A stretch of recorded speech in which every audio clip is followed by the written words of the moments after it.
मुंबईच्या गोवंडीमध्ये राहत्या घरावर बुलडोझर फिरवण्यात आलेत। 60 वर्षांपासून राहणारे नागरिक आता रस्त्यावर आल्याचं दिसतंय। गोवंडीच्या लिंबोणी बागमध्ये घरांवर कारवाई करण्यात आली आहे। डोक्यावरचं छत गेल्यानं रहिवाशांनी आक्रोश केलाय। मुंबईच्या गोवंडीतील एक एसआरए प्रकल्प वादाच्या केंद्रस्थानी आलेला आहे। गोवंडीच्या लिंबोणी बाग इथं बुद्ध विहाराजवळ उभारण्यात येणाऱ्या झोपडपट्टी पुनर्विकास प्रकल्पावरून वादंग निर्माण झाला असून काल येथील पाडकाम करण्यासाठी गेलेले अधिकारी आणि नागरिकांमध्ये बाचाबाची झाली। प्रशासनाकडून अधिकृतपणे प्रक्रिया न राबवता प्रकल्प केला जात असल्याचा दावा स्थानिकांकडून करण्यात येतोय।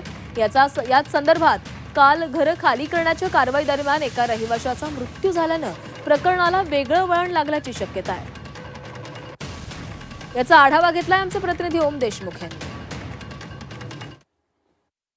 गोवंडीतल्या लिंबोणी बाग परिसरात सुरू असलेला एक गृहनिर्माण प्रकल्प आता अडचणीत येण्याची शक्यता निर्माण झाली आहे। काल खरं तर गोवंडीतल्या याच परिसरामध्ये जे तुम्ही दृश्य आता पाहताय त्या दृश्याच्या ठिकाणी खरं तर एसआरए प्रकल्पाच्या संदर्भामध्ये तोडक कारवाई करण्यात आली आणि या तोडक कारवाईच्या दरम्यान जी लोक या घरांमध्ये राहत होती त्यांना घर खाली करण्याची कुठेतरी जी नोटीस होती किंवा जी कारवाई होती ती करताना एका व्यक्तीचा या सगळ्या प्रकारामध्ये धास्तीनं मृत्यू झाला अशा प्रकारची माहिती आता स्थानिकांकडून देण्यात येते। या सगळ्या संदर्भामध्ये काल इथे तणावाचं वातावरण देखील पाहायला मिळालं होतं। पोलीस, एसआरएचे अधिकारी आणि स्थानिक यांच्यामध्ये कुठेतरी तणाव देखील निर्माण झाल्याचं पाहायला मिळालं।